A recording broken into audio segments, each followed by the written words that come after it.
L'exhortation de ce matin était aussi par rapport en relation avec la lecture qui a été faite en Matthieu 28.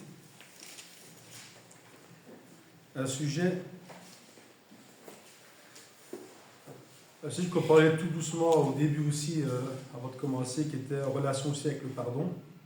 Et pour reprendre la lecture de Matthieu 18, on voit la parabole du serviteur impitoyable. Pour ceux qui connaissent cette parabole-là, je pense que tout le monde a déjà au moins entendu parler, c'est un prisonnier où le maître va demander des comptes et la personne donc supplie son maître de lui laisser et le maître lui accorde le temps, lui accorde même la dette. On voit ici, verset 25, que vous n'avez pas de quoi payer celui qui lui donnait 10 000 talents à son maître ordonna qu'il fût vendu, lui, sa femme et tout ce qu'il avait, ses enfants. Et le serviteur se jeta à terre, se prosterna devant lui et dit: Seigneur, aie patience envers moi, et je te paierai tout. Ému, le maître de compassion, le maître de ce serviteur le laissa aller et lui remit la dette. Donc, il n'avait plus rien à devoir à son maître. Il avait entièrement remis sa dette. Cette même personne qui avait reçu grâce de son maître par rapport à sa dette sort et on voit qu'il retrouve aussi quelqu'un qui lui devait aussi une dette et qui lui devait 100 deniers, donc beaucoup moins que ce que lui-même devait à son maître. Il lui devait des 1000 talents, pardon, et ce compagnon-là, lui, il devait seulement que 100 deniers. Il le saisit et l'étranglit en disant: paie ce que tu me dois. Son compagnon se jeta à terre, le suppliait, donc il a fait pratiquement la même chose que ce que lui avait fait avec son propre maître, en fait. Et se jeta à terre, le suppliait, disant: aie patience envers moi. Pratiquement les mêmes paroles que lui avait eues pour son maître, mais il n'a pas voulu lui faire grâce. Mais l'autre ne voulut pas, il alla le jeter en prison, jusqu'à ce qu'il eût payé ce qu'il devait. Ses compagnons avaient vu ce qui était arrivé, et ils ont été trouver le maître pour lui exposer ce qu'il lui avait fait par rapport à ce que le maître venait juste de faire avec lui. Lui, au milieu de prendre le même exemple, de sentir la joie de savoir que le maître lui avait ôté la dette qu'il avait, je pense qu'on peut éprouver une certaine joie, mais il n'a pas pris ça comme exemple et il a profité d'être dehors, d'avoir l'occasion de récupérer de l'argent alors qu'il en devait. Et il n'a pas appliqué ça à la lettre. Il n'a pas appliqué l'exemple, on va dire, qui lui a été fait. Lui-même ne l'a pas pratiqué pour les autres. Et c'est ça qu'on en voit aujourd'hui, c'est qu'aujourd'hui, tous les jours, on a l'occasion ou de pardonner, ou de demander peut-être pardon aussi. Et on oublie parfois que Dieu nous a pardonné, le premier. Et aujourd'hui encore, on se comporte comme si on avait un droit de refuser des fois un pardon. Alors, je ne sais pas où est la logique là-dedans, pour ceux qui considèrent la parole de Dieu comme une vérité sincère, mais quand le Fils de Dieu est mort pour chacun de nous, et que sa mort avait pour sujet de nous réconcilier avec Dieu, et malgré toutes ces choses, où le Fils de Dieu est mort pour moi, aujourd'hui, qu'est-ce que je peux faire moi pour mériter sa grâce? Si ce n'est aussi que de pardonner aussi, comme Dieu m'a pardonné, mais moi aussi de pardonner aussi à mon prochain. Il y a une parole que vous connaissez tous en Matthieu chapitre 6. En Matthieu chapitre 6, là, Jésus montre comment il faut prier. Au verset 9 à 13. Et au verset 9 à 13, là, Jésus parle. Il dit: voici comment vous devez prier. Notre Père qui est aux cieux, que ton nom soit sanctifié, que ton règne vienne, que ta volonté soit faite sur la terre comme au ciel. Donne-nous aujourd'hui notre pain quotidien. Pardonne-nous nos offenses, comme nous aussi nous pardonnons à ceux qui nous ont offensés. Ne nous induis pas en tentation, mais délivre-nous du malin. Car c'est à toi qu'appartiennent, dans tous les siècles, le règne, la puissance et la gloire. Amen. si nous pardonnons aux hommes leurs offenses, votre Père céleste vous pardonnera aussi. Mais si vous ne pardonnez pas aux hommes, votre Père ne vous pardonnera pas non plus vos offenses. Je ne sais pas si ici on comprend la liaison qu'il y a, c'est que ici, dans la prière que Jésus nous demande, nous montre comment prier. Il nous dit aussi, voici comment donc vous devez prier. Et dans cette prière-là, il dit, au verset 12, pardonne-nous nos offenses. C'est comme ça que nous devons nous adresser, en tout cas, à un exemple de prière que Dieu nous dit, voici comment vous devez prier votre Dieu. Pardonne-nous nos offenses, comme nous aussi nous pardonnons à ceux qui nous ont offensés. Est-ce que tous les jours, des fois, on a l'occasion de pardonner, sachant que Dieu, lui, nous a pardonné? Est-ce que nous, on a la facilité de pardonner? Je ne dis pas que c'est facile de pardonner ou pas. Je dis, est-ce que nous pardonnons, sachant que Dieu nous a pardonné?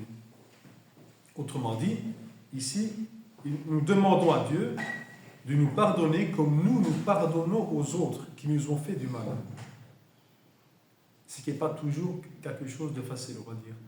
Parce qu'il faut dire ce qui est, quand quelqu'un nous fait du mal, on a plus facile à garder le mal, parce qu'on ne veut pas que cette personne soit pardonnée des fois. Ça n'est pas le mal qui a été fait, mais des fois, quand on constate le mal qui a été fait, les dégâts, la colère monte vite, et des fois on veut payer, on veut faire payer les choses. On ne veut pas pardonner, parce que c'est trop facile parfois, on va dire. Des fois c'est trop facile de pardonner, parce que le mal est tellement fort, on a tellement été blessé, qu'on ne veut pas pardonner. Pas qu'on ne saurait pas, on ne veut pas pardonner. Parce que pour certains, c'est trop facile. Ils ne méritent pas mon pardon, même. Des fois, on pourrait même dire. Mais qu'en est-il de nous par rapport à Dieu? Combien de fois Dieu a dû me pardonner dans nos erreurs? Combien de fois, quand je dis ça, c'est parce que quand on agit tous les jours, on pêche, et quand on se rend compte, on demande pardon. On sait que Dieu pardonne les choses, parce que nous sommes sincères.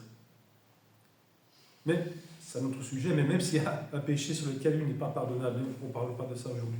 Mais dans le truc conduit de chaque jour, on sait quand on se rend compte qu'on a quelque chose de mal, Seigneur, pardonne-moi, on sait que Dieu peut pardonner.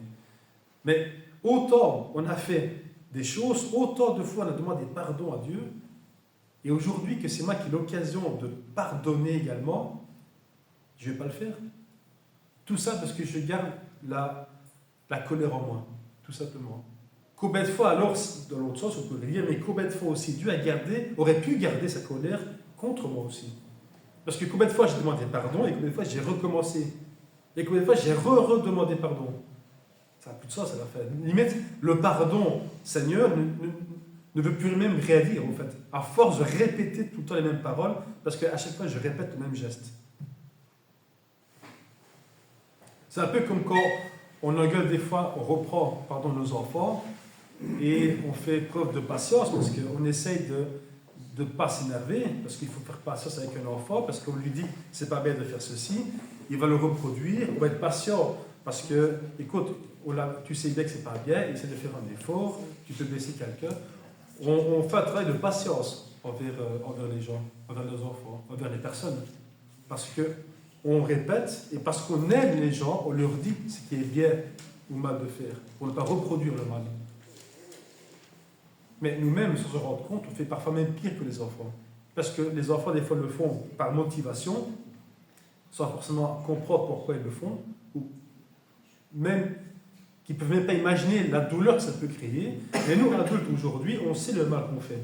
On a la maturité pour comprendre ce qu'on fait est bien ou mal. Et le mal que ça peut engendrer chez les autres. Et ce n'est pas pour ça qu'on s'arrête, et que des fois, oui, encore bien. Parce que sinon, ce sera encore beaucoup plus dans l'exagération. Mais encore bien que des fois on prend conscience du mal qu'on fait.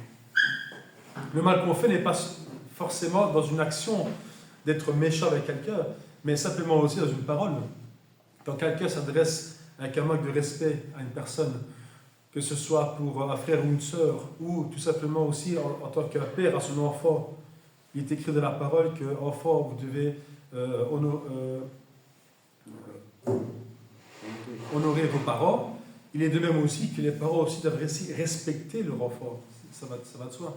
Il est plus facile à un enfant de respecter son père et sa mère quand il sait bien que ses parents font aussi tout pour lui. Et vice-versa. Si en tout cas il y a l'amour qu'elle a. S'il n'y a pas d'amour, forcément, c'est plus compliqué. D'où le fait des fois, de pas des fois se rendre compte, mais des fois quand on fait le mal, c'est pas toujours voulu, mais des fois, involontairement, on peut, comme on a parlé un peu ce matin, on peut parfois créer une tension chez quelqu'un. Et quand on s'en rend compte, on peut trouver la personne, on peut parler de ça, on peut demander pardon. Et quand la personne n'est pas au courant de ce qui se passe parfois, il est bien aussi de pouvoir communiquer et demander pardon aux autres. En Romains chapitre 12, verset 29,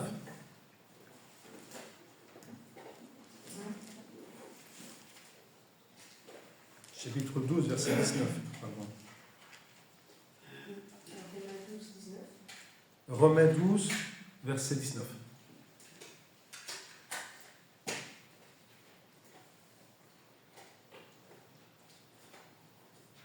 On va lire même jusqu'au verset 17 à 21. Ne rendez à personne le mal pour le mal, recherchez ce qui est bien devant tous les hommes. S'il est possible, autant que cela dépend de vous. Soyez en paix avec tous les hommes. Ne vous vengez point vous-même, bien-aimés, mais laissez agir la colère, car il est écrit « À moi la vengeance, à moi la rétribution, dit le Seigneur. Mais si ton ennemi a faim, donne-lui à manger. S'il a soif, donne-lui à boire. Car en agissant ainsi, ce sont des charbons ardents que tu amasses sur sa tête. Ne te laisse pas vaincre par le mal, mais surmonte le mal par le bien. » C'est ici, au verset 19, donc, ne vous vengez point vous-même, bien-aimés, mais laissez agir la colère qui a été écrit « À moi la vengeance, à moi la rétribution ». Là, c'est Dieu qui parle. Mais il est compliqué des fois de laisser ça à Dieu, parce que, encore une fois, on veut des fois réclamer justice. Il est trop facile de dire, parce que on veut, la personne nous a blessés, on veut qu'elle paye des fois. Chrétien ou pas chrétien, c'est pas là on parle dans l'état primitif de la personne. Ce qui est avant toute chose, l'homme devrait. Mais ce n'est pas parce que l'homme n'a pas les pensées de Dieu en lui qu'il est forcément mauvais, ben de là. Mais il y a des personnes qui se comportent très bien naturellement, parfois même mieux que certains chrétiens. Donc il n'y a pas que du mal. Mais celui qui considère être un enfant de Dieu doit appliquer ces choses-là. Surtout les appliquer. Quand les gens, il y a des gens qui peuvent appliquer ça naturellement de leur doux caractère, il y en a qui doivent s'efforcer de le faire.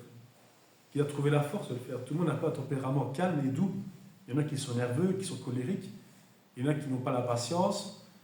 Et c'est là qu'il faut essayer de demander, de remettre ça dans les mains de Dieu pour essayer en tout cas d'avoir la force de pouvoir pardonner. Parce que des fois on dit je pardonne mais j'oublie pas. Mais ça c'est pas un pardon efficace. Le fait de pardonner, si Dieu devait faire ainsi, donc nous pardonner sans oublier tout le mal qu'on a fait, imaginez la liste qu'on aurait encore à essayer de racheter le temps par nos actions pour essayer d'effacer tout doucement l'ardoise qui s'allonge de plus en plus. Donc c'est pas possible. Le fait de pardonner ne peut pas dire je pardonne et j'oublie. J'oublie pas ce qu'il a fait. Non, quand on pardonne, le pardon est efficace. C'est comme s'il n'y avait plus rien eu. Ça, c'est la difficulté du pardon. Mais des fois, c'est que des fois, il est plus facile aussi à pardonner, parce que des fois, il y a le pardon qui est compliqué. Mais des fois, j'ai l'impression, là, c'est pour moi peut-être, il est plus facile de pardonner à quelqu'un qui ne sait, je pense que tout le monde pourrait parler comme ça, qui ne sait pas ce qu'il fait, qui ne se rend peut-être pas compte du mal qu'il fait. Parce que même si le mal a été fait, il y a des gens qui agissent peut-être sans même le vouloir, sans même comprendre ce qu'ils font.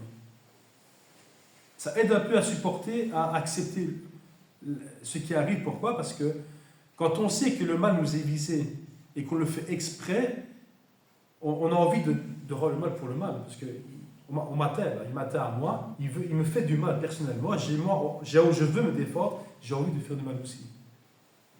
Mais quand on sait que les choses arrivent, je ne vais pas dire presque comme ignorance, ça permet peut-être de se dire, il le fait, mais il ne sait même pas pourquoi il le fait peut-être. Ou il ne se rend peut-être même pas compte qu'il a fait ça. Un des plus beaux exemples, c'est quand Jésus est sur la croix, et que, il est, la croix est mise là, et qui dit Seigneur, pardonne-leur car ils ne savent pas ce qu'ils font.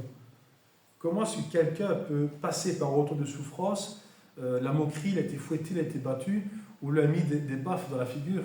C'est humiliant, je trouve. On l'a craché au visage. Qu'est-ce qu'on peut encore ressentir de... Comment ne peut-on pas ressentir de la haine envers ceux qui ont fait ça? Et malgré tout ça, Jésus dit encore, pardonne-leur car ils ne savent ce qu'ils font. Parce qu'ils ne se rendent pas compte de ce qu'ils font, à qui ils le font. Et pourquoi cette personne-là meurt devant eux. Ils ne se rendent pas compte, en fait. C'est pour ça, Étienne aussi. J'avais noté le passage en Acte 7, verset 60, où on voit que Étienne, qui est connu pour être le premier martyr, on va dire, et il est traîné par les hommes, par les pharisiens, les scribes, pour être lapidé.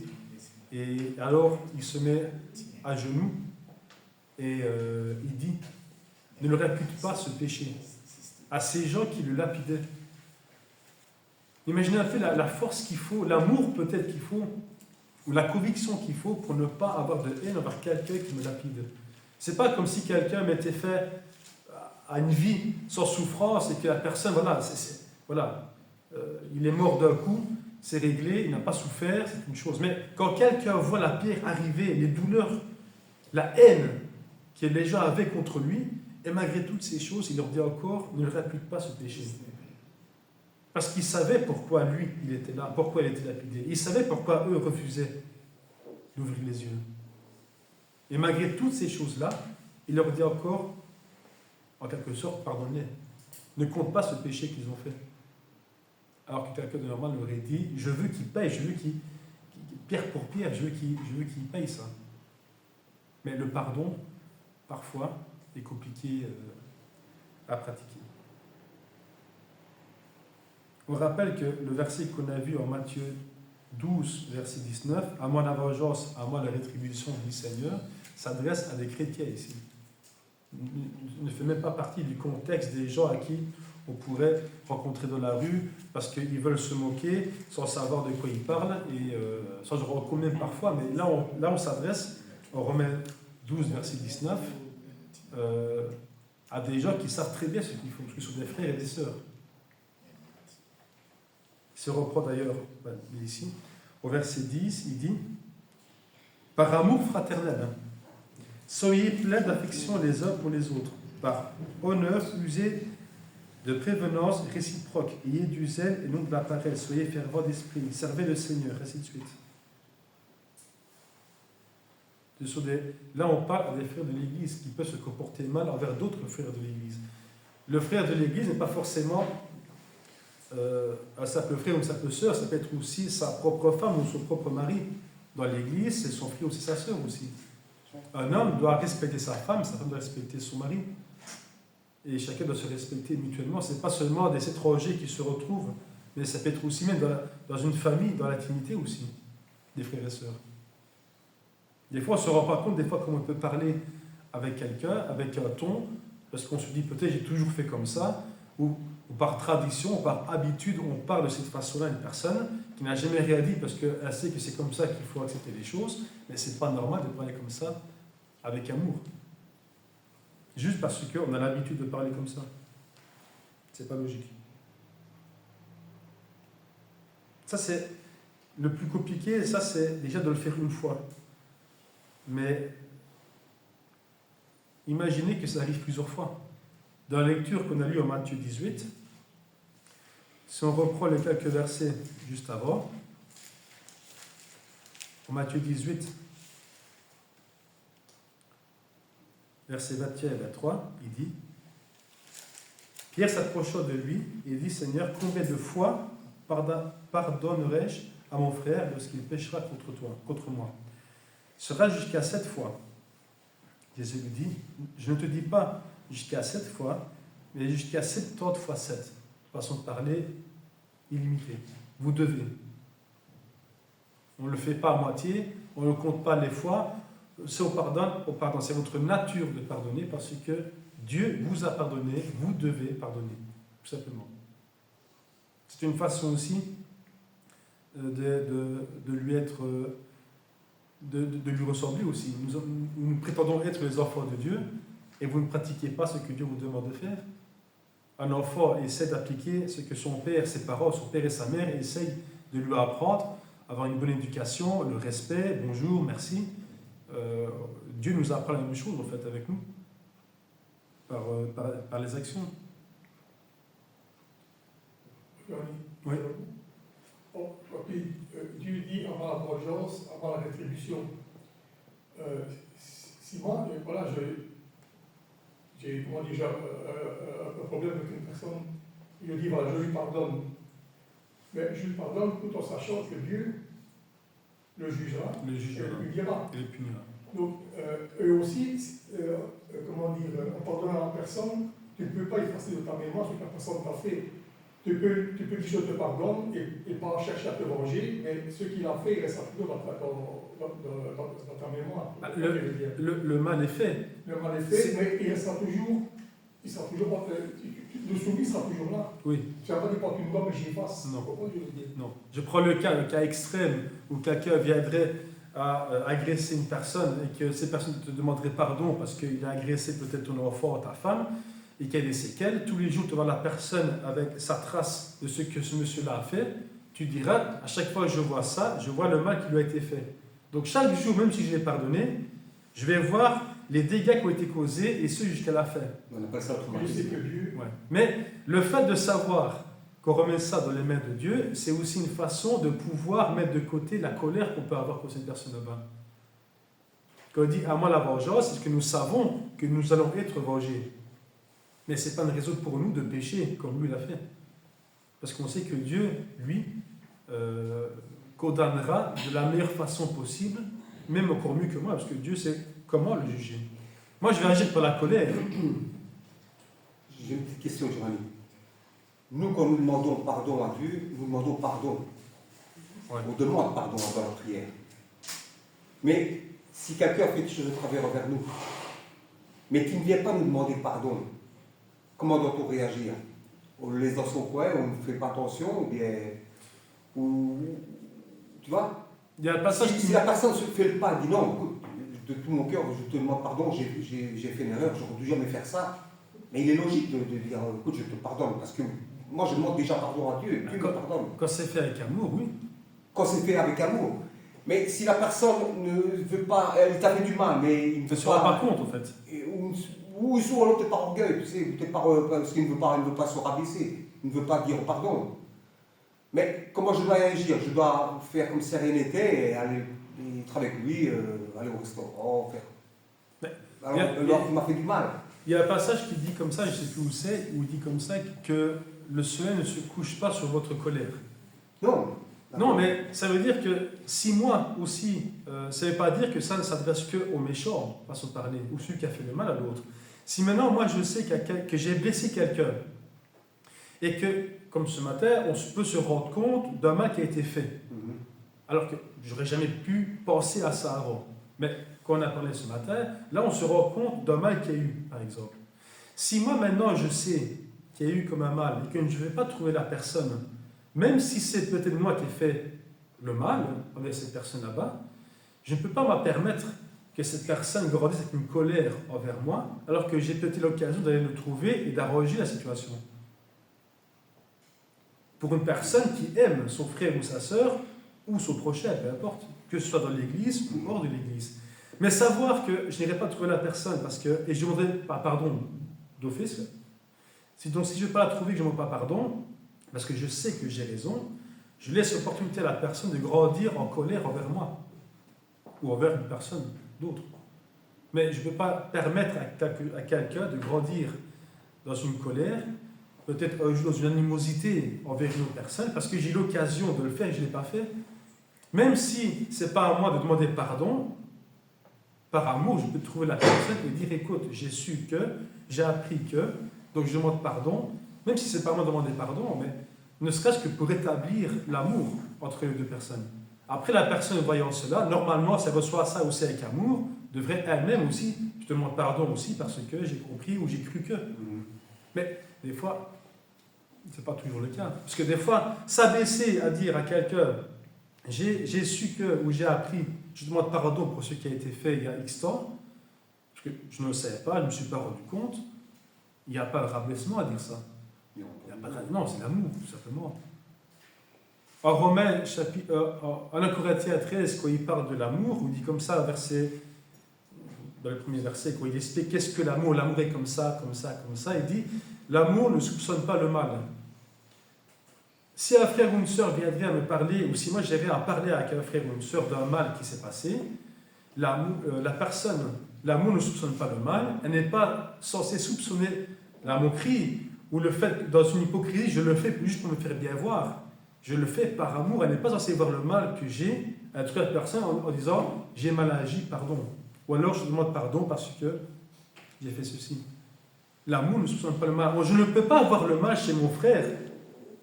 Comme on parlait, un mal qui a été fait, je ne me suis même pas rendu compte du mal que j'aurais pu causer, mais la personne aussi, venant d'un frère, n'aurait pas soupçonné le mal en moi, me connaissant, en tout cas, mais en le connaissant tout le monde. Il est plus facile de juger quelqu'un qu'on ne connaît pas, parce qu'on ne connaît pas ses intentions à la personne. Mais quand on connaît une personne depuis des années, on sait bien que cette personne là-bas n'est pas là pour nous écraser, elle est là pour nous élever. Si elle viendrait à nous demander quoi que ce soit, ou j'ai remarqué que j'ai été blessé par ce que tu m'as dit, mais je sais certainement que tu n'as pas fait exprès. Parce qu'entre frères et sœurs, il n'y a que de l'amour normalement. C'est pour ça que c'est plus difficile d'accepter quand ça vient d'un frère ou d'une sœur, parce que quand ça vient d'un étranger, ils ne se rendent peut-être pas compte du mal qu'il fait, parce qu'il ne comprend pas jusqu'où ça peut aller. Par ignorance peut-être. Mais au sein de l'Église, quand un frère ou une sœur se comporte comme ça, il ne devrait pas avoir ce sentiment-là. On devrait tout de suite aller trouver la personne pour dire pardon. Et si moi je sais que j'ai fait un mal à quelqu'un, même sans m'en rendre compte, je vais trouver la personne pour lui dire écoute, j'ai appris que, et je demande pardon si ça t'a blessé. Et la personne, normalement, devrait être autre, il n'y a pas de souci, ou il y en a qui pourraient prendre même encore plus mal les choses. Mais moi, je ne vais pas permettre à la personne, maintenant que je sais ça, je ne vais pas tarder un jour de plus pour aller trouver la personne, que votre soleil ne se couche pas sur votre colère. Ça s'adresse à ceux qui ont fait le mal. Ils sont en colère contre quelqu'un. Mais moi, je sais que quelqu'un a peut-être une colère contre moi, je ne permettrai pas que ça puisse continuer, maintenant que je le sais. Je dois aussi trouver l'occasion d'aller trouver la personne et de demander pardon pour ce qui a été fait. Je pense que c'est comme ça qu'un chrétien, une chrétienne devrait agir, afin que l'amour puisse régner avant tout. Parce que d'abord, il y a l'amour dans l'Église, et puis il peut y avoir beaucoup de choses. Mais l'amour doit régner par-dessus tout. S'il n'y a pas l'amour, il n'y a aucune conviction personnelle, il n'y a aucune conviction par rapport au Seigneur, et plus rien ne s'applique. Bon, moi, en tout cas, c'est ce que je répondrais à ça, tu vois.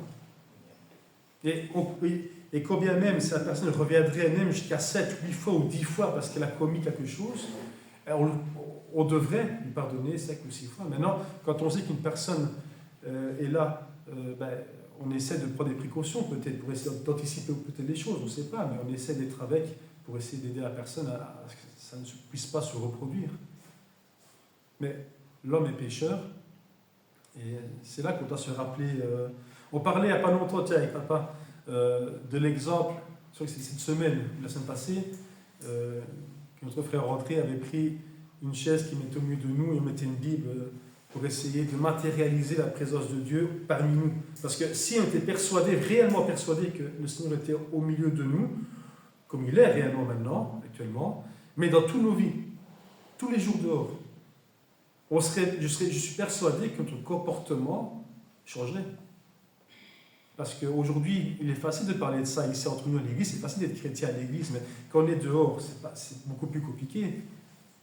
Quand moi, je suis quelqu'un de relativement calme, je pense, mais quand je suis au volant, je suis une autre personne, on dit. Donc, il y en a qui rigolent. Donc, c'est pour ça que je dis comme ça que c'est à ce moment-là, quand je suis confronté au moment le plus délicat où je risque de m'énerver, que je dois me rappeler à ne pas m'énerver. Si je pouvais demander pardon à toutes les personnes à qui j'ai pu klaxonner ou m'énerver ou faire des gestes parce que à mon goût ça n'allait pas assez vite ou parce que je me suis énervé au volant, il y aurait beaucoup de choses à pardonner, rien que pour ça. En plus de tous les péchés qu'on peut faire tous les jours. Mais ça, il faudrait se rendre compte au moment même et se rappeler que je dois corriger. En Matthieu 5, verset 48, il dit « Soyez les imitateurs de Dieu. Soyez parfaits comme votre Père Céleste est parfait. » C'est une façon aussi de lui ressembler. On n'appartient plus au monde. On appartient au Seigneur. Et aujourd'hui, sur les imitateurs de Dieu, c'est dans toutes ces choses-là.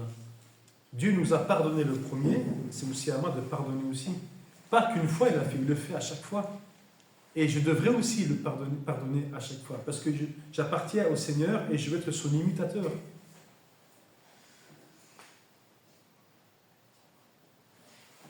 C'est aussi une façon de lui ressembler. Comme ses enfants veulent ressembler tout simplement à ses parents. Comme un parent pour son fils ou sa fille, il est l'exemple à suivre, l'exemple où il faut grandir, l'exemple de fiabilité, l'exemple de véracité. Dans tout ce qu'il peut dire le parent, quand on est petit, le papa a toujours raison. Le papa est toujours le plus fort du monde de tous les hommes. Hein. La maman, c'est la meilleure maman du monde aussi. Mais nous, on grandit comme des enfants. Et quand Jésus dit soyez comme ces petits enfants-là, c'est parce qu'on doit être aussi comme des enfants par rapport à Dieu. Nous sommes adultes aujourd'hui, mais dans notre nature, où nous sommes convertis au Seigneur, nous sommes encore que des enfants qui devons grandir. Certains sont peut-être déjà aussi atteignent une certaine maturité, sont peut-être devenus adultes, mais adultes ou pas, moi, à mon âge, je sais que je dois aussi respecter toujours mon père et ma mère et que je dois les écouter. Parce qu'eux, aujourd'hui, ont atteint une sagesse que moi je n'ai pas, une expérience aussi, qui apporte à moi encore des conseils dont j'ai besoin pour grandir correctement, pour prendre soin aussi de mes enfants, et qui sont passés par là avant moi. Donc j'ai besoin aussi d'eux pour avancer. Jusqu'à un moment donné où on ne les a pas éternellement, malheureusement, mais ça c'est le cycle de la vie. Mais Dieu, en tout cas, lui, on l'a éternellement. Et on sait bien que même si on n'a plus nos parents charnels aujourd'hui sur terre, on sait bien qu'il y a un Dieu, lui, qui lui est éternel. Donc on n'a pas d'excuse pour mal se comporter ou pour bien se conduire. Tout ce qu'on a à faire, c'est considérer à qui on veut plaire, à qui on veut servir et à qui on veut ressembler. Mais il faut se dire aussi que le chrétien ne doit pas être naïf non plus. Non. Pourquoi ? Parce que si tu es naïf, c'est ouvrir des portes à des choses encore beaucoup plus... Il est bien écrit. S'il dit bien, soyez braves comme une colombe et rusés comme un renard, s'il dit bien rusé le mot ou comme un serpent, s'il dit bien rusé, c'est qu'il y a une raison. Tu comprends ? C'est qu'il faut quand même être vigilant et faire attention. Parce qu'ici, dans le monde, on prend le chrétien comme souvent quelqu'un de naïf, comme quelqu'un qui... on peut profiter dessus. Donc il ne faut pas se laisser faire. Mais peut-être, comme tu as dit, s'il y a une personne qui a mal agi, il ne faut pas attendre qu'il vienne te dire pardon, mais il faut aller le trouver et dire écoute, j'ai pas aimé ce que tu as fait, sache que tu m'as fait du mal. Voilà. Et d'après la réponse de la personne, là, on essaie de... Ici, on parlait de l'Église. Mais en tout cas, la haine doit être bannie. Oui. Parce que c'est une chose certaine, c'est la haine, il ne faut pas de haine. Là, on parle en tant que frères et sœurs, mais en tant que non-frères ou non-sœurs, on n'est pas dans l'Église, et qu'on s'adresse à des amis. De vrais amis devraient pouvoir se dire tout n'importe quoi, que ça plaise ou pas. Si on considère que... Parce que nous, en tant que frères et sœurs, on se doit d'être honnête, que l'amour règne parmi nous. Mais si on n'est pas dans l'amour et que nous sommes dans le monde et que ça arrive à un ami, entre amis, on devrait se comporter de la même façon maintenant. Si moi, un vrai ami, pas comme on appelle, mais un vrai ami sincère à qui on peut compter, et que j'ai besoin de lui dire quelque chose qui ne va peut-être pas lui plaire, un vrai ami devrait savoir lui dire.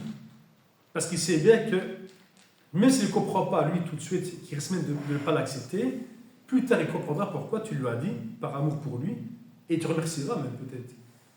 Mais en entendant, on doit accepter des fois que ça puisse faire mal, et sachant que par après, l'ordre est rétabli, quoi. Mais des fois, on pense toujours, quand quelqu'un fait mal, je ne vais pas lui dire, parce qu'après, il va le prendre mal. Ou alors, qui il est, lui, pour se permettre de faire une remarque. Mais des fois, c'est le malaise aussi qui fait que... Des fois, c'est le malaise. Il y a le malaise aussi, des fois. Mais des fois, on n'est pas tous... Même si l'Église est une famille, On a tous des affinités avec des personnes, mais on ne peut pas avoir des affinités avec les personnes comme on en a avec tout le monde. Comme dans nos propres familles, on se tend bien avec un frère, avec un cousin, mais on ne peut pas s'entendre avec tout le monde de la même façon, intimement. Ce serait bien, ce serait même merveilleux, mais ce n'est pas le cas, parce qu'on a, chacun a son caractère, et il y a des caractères qui se rejoignent, et des caractères qui s'opposent, qui se repoussent. Ça ne veut pas dire qu'on ne les aime pas, mais ce n'est pas d'instinct que j'irai chez lui, par exemple, parce que je sais bien que ça ne me correspond pas à moi. Mais ça reste une belle personne, c'est pas ça. Mais ce n'est pas quelqu'un à qui j'irai me confier. Mais il y a des atomes crochus. Voilà. Mais il y en a à qui je peux me confier. Mais si moi, je n'ai pas la force d'aller trouver une personne qui m'a fait du mal, ou qui a fait un mal, parce que, comme tu dis, des fois, on n'a pas envie d'aller, peut-être la timidité, ou on n'ose peut-être pas le faire, ou peut-être qu'on n'a pas le contact facile avec elle, il y a peut-être quelqu'un d'autre de l'assemblée qui a le contact facile, qu'on pourrait peut-être lui demander d'aller trouver, peut-être. On peut, d'une façon ou d'une autre, réussir à toucher une personne. La seule façon, c'est de savoir si on veut réellement le faire, en fait. Après le faire, il y aura toujours une occasion de le faire. Mais c'est le tout de se dire, est-ce que je vais le faire, ou alors, tant pis pour elle, quelqu'un d'autre le fera à ma place, ou alors elle se bourrera elle-même et les gens verront bien comment elle est. Tu ne peux pas laisser grandir dans une assemblée une personne comme ça, parce que tu ne fais qu'à grandir chez les gens une sorte de colère ou une sorte de malaise. Celui qui se rend compte n'a pas besoin d'attendre que les gens interviennent, il doit intervenir. Ou s'il ne veut pas, qu'il en parle à 2-3 frères peut-être, et qu'on ait la trouver peut-être. Mais les choses doivent se faire plus tôt, le plus tôt possible. Comme on dit, l'effet boule de neige, ou quand on laisse une petite boule, elle est toute petite, mais quand elle prend de l'ampleur, quand elle prend du temps, la vitesse, alors le problème devient beaucoup plus important. Mais dans l'Église, si l'amour en tout cas est là, et si on s'aime comme on prétend s'aimer d'après la parole de Dieu, on devrait en tout cas respecter ces choses-là en tout cas. En tout cas, prions pour que ça arrive et que chacun puisse avoir l'opportunité d'avoir cette sagesse ou la connaissance pour pouvoir intervenir et le mieux possible. Parce que ça peut toucher tout le monde. Hein. Encore ce matin, c'est un cas qui est arrivé, qu'on peut découvrir, et on ne doit pas attendre que ces choses-là s'aggravent. C'est des choses qui doivent, en tout cas dans l'Église, par amour fraternel pour l'un pour l'autre. Après, si la personne accepte ou n'accepte pas, la personne en tout cas a fait son devoir en tant que frère et sœur de trouver la personne. Libre après à la personne de recevoir ou non les paroles de l'amour d'un frère ou d'une sœur.